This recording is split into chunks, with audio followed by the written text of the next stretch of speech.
कहां ले जाना चाहते हो देश को तुम? जो सजा हो चुकी है, मैं ये तो समझता हूं कि आरोप जो है उनके लिए तो आप सोच सकते हैं, लेकिन जो गुनाह सिद्ध हो चुका है, जो सजा काट चुके हैं, जो सजा काट रहे हैं, ऐसे लोगों का महिमा मंडन करते हो आप? कौन सा कल्चर और देश की भावी पीढ़ी को क्या प्रेरणा देना चाहते हो आप?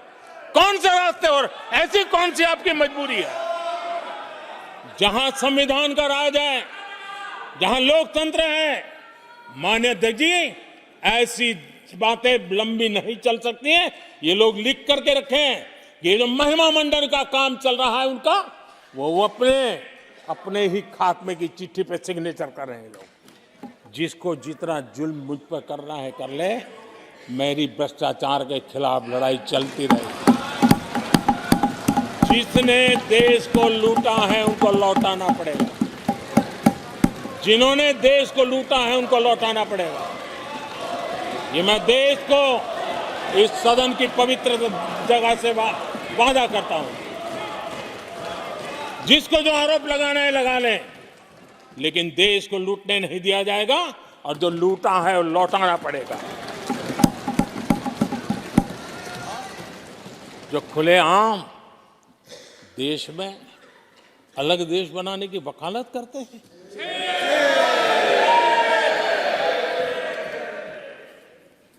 जोड़ने की बातें छोड़ो, तोड़ने की कोशिश करिए। यार, आपके अंदर क्या पड़ा हुआ है?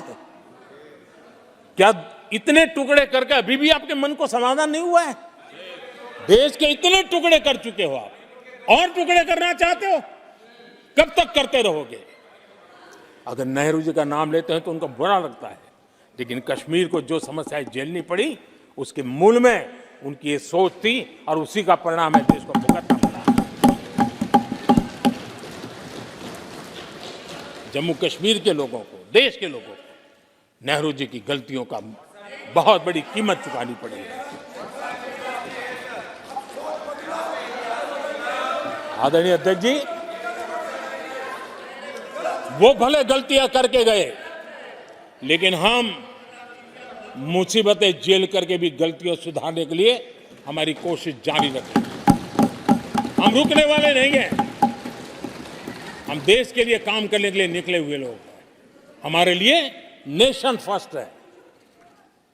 आरोप प्रत्यारोप अपनी जगह पर होता है, लेकिन देश से बढ़कर कुछ नहीं होता है। और इसलिए आइए मैं निमंत्रण देता हूं आपको, कंधे से कंधा मिलाकर के हम देश के निर्माण के लिए आगे बढ़े। राजनीति में किसी भी जगह पर रहते हुए भी राष्ट्र निर्माण में आगे बढ़ने में कोई रुकावट नहीं आती। आप इस राह को मत छोड़िए। मैं आपका साथ मांग रहा हूं, मां भारती के कल्याण के लिए साथ मांग रहा हूं।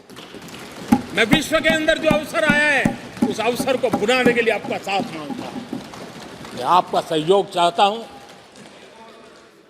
140 करोड़ देशवासियों की जिंदगी को और समृद्ध बनाने के लिए और सुखी बनाने के लिए। लेकिन अगर आप साथ नहीं दे सकते हैं और अगर आपका हाथ ईंटें फेंकने पर ही तुला हुआ है, तो आप लिख करके रखिए, आपकी हर ईंट को मैं विकसित भारत की नींव मजबूत करने के लिए लगाऊंगा।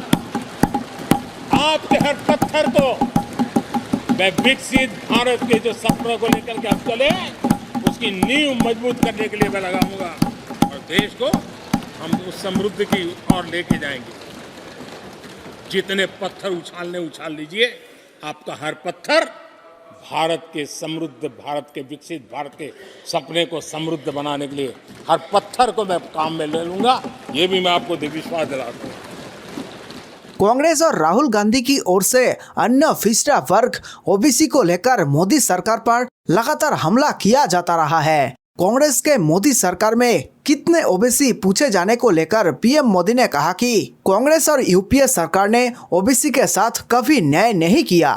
साथ ही कहा कि आप बार बार सवाल पूछते हो, लेकिन क्या आपको मेरे जैसा ओबीसी नजर नहीं आता? यूपीए सरकार के दौर में ओबीसी बिरादरी के साथ अन्याय किए जाने का आरोप लगाते हुए यूपीए सरकार के दौर में ओबीसी बिरादरी के साथ अन्याय किए जाने का आरोप लगाते हुए पीएम नरेंद्र मोदी ने कहा, कांग्रेस पार्टी और यूपीए सरकार के दौर में ओबीसी बिरादरी के लोगों के साथ कोई न्याय नहीं किया गया, अन्याय ही किया है। इन लोगों ने ओबीसी नेताओं का अपमान करने में कोई कोर कसर नहीं छोड़ी है। कर्पूरी को हटाने के लिए क्या कुछ नहीं किया। ओबीसी नेता कर्पूरी ठाकुर का जिक्र करते हुए पीएम मोदी ने आगे कहा, कुछ दिन पहले बिहार के पूर्व मुख्यमंत्री कर्पूरी ठाकुर को भारत रत्न से सम्मानित किया गया था, लेकिन याद करिए अति पिछड़े समाज से आने वाले उस कर्पूरी ठाकुर के साथ किस तरह का व्यवहार किया गया।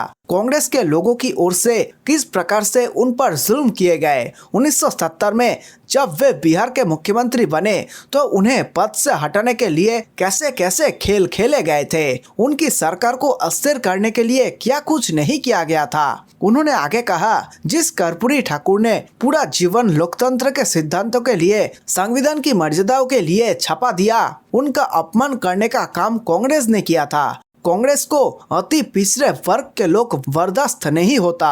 1987 में जब पूरे देश में कांग्रेस का झंडा फहरता था तब उनकी सत्ता ही सत्ता थी। तब उन्होंने कर्पूरी ठाकुर को प्रतिपक्ष के नेता के रूप में स्वीकार करने से मना कर दिया था और कारण क्या दिया, वो संविधान का पालन नहीं कर सकते। प्रधानमंत्री मोदी ने अपने भाषण में ओबीसी को लेकर कांग्रेस पर निशाना साधते हुए कहा, कांग्रेस के कई साथियों को इस बात की चिंता है कि सरकार में कितने ओबीसी लोग हैं, किस पद पर है। वे गिनती करते रहते हैं कि सरकार में कितने ओबीसी है, लेकिन मैं हैरान हूँ कि उनको इतना बड़ा ओबीसी ही नजर नहीं आता। भ्रष्टाचार पर पीएम मोदी ने कहा, पहले सदन का पूरा समय घोटालों की चर्चा में गुजर जाता था, भ्रष्टाचार की चर्चा में निकल जाता था। तब लगातार एक्शन की मांग होती रहती थी, चारों तरफ भ्रष्टाचार की ही खबरें होती थी। लेकिन आज जब भ्रष्टाचारियों पर कार्रवाई होती है तो ये लोग उनके समर्थन में हंगामा करने लगते हैं। उन्होंने कहा, मैं इस पवित्र सदन में दोहराता हूँ कि जिसे जितना जुल्म मुझ पर करना है कर ले, मेरी भ्रष्टाचार के खिलाफ लड़ाई चलती रहेगी। जिन लोगों ने देश को लूटा है उनको लौटाना पड़ेगा। कांग्रेस पार्टी ने, यूपीए सरकार ने ओबीसी समुदाय के साथ भी कोई न्याय नहीं किया, अन्याय किया। इन लोगों ने ओबीसी नेताओं का अपमान करने में कोई कोर कसर नहीं छोड़ी है। कुछ दिन पहले जब कर्पूरी ठाकुर जी को भारत रत्न दिया, हमने वो सम्मान किया। लेकिन याद करिए, उस कर्पूरी ठाकुर अति पिछड़े समाज से ओबीसी समाज के उस महापुरुष के साथ क्या व्यवहार हुआ था, किस प्रकार से उनके साथ जुल्म किया। 1970 में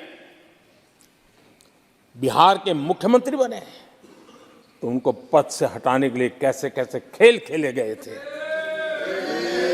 उनकी सरकार अस्थिर करने के लिए क्या कुछ नहीं किया गया था। आदरणीय अध्यक्ष जी, कांग्रेस को अति पिछड़ा व्यक्ति बर्दाश्त नहीं हुआ था।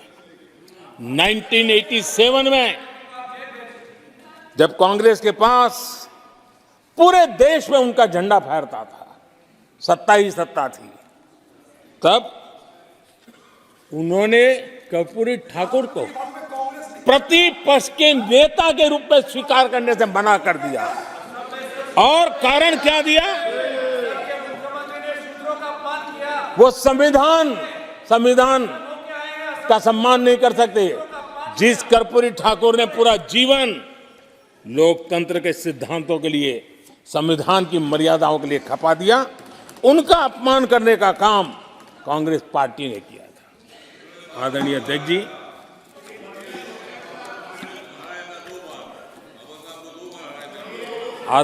जी,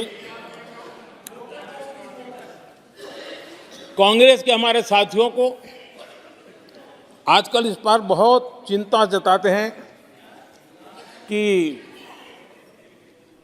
सरकार में ओबीसी कितने लोग हैं, कितने पद पर कहाँ है, उसके हिसाब किताब करते रहते हैं। लेकिन मैं हैरान हूं उनको इतना सबसे बड़ा ओबीसी नजर नहीं आता है। यहाँ आगे बंद करके बैठ जाते हैं। आदरणीय अध्यक्ष जी, जरा मैं ये दुनिया भर की चीजें करते हैं, मैं कहना चाहता हूं ये क्लास है। ये यूपीए के समय एक एक्स्ट्रा कॉन्स्टिट्यूशनल बॉडी बनाई गई थी जिसके सामने सरकार की कुछ नहीं चलती थी, नेशनल एडवाइजरी काउंसिल। जरा कोई निकाल करके देखे उसमें क्या कोई ओबीसी था क्या? जरा निकाल के देखिए, इतनी बड़ी बड़ी पावरफुल बॉडी बनाई थी और वो तो अपॉइंट कर रहे थे। आदरणीय अध्यक्ष जी, पिछले 10 वर्षों में नारी शक्ति के सशक्तिकरण को लेकर के अनेक विध कदम उठाए गए। नारी के नेतृत्व में समाज के सशक्तिकरण पर काम किया गया है। आदरणीय अध्यक्ष जी, अब देश की बेटी, हिंदुस्तान में कोई ऐसा सेक्टर नहीं है जहां देश की बेटियों के लिए दरवाजे बंद हो।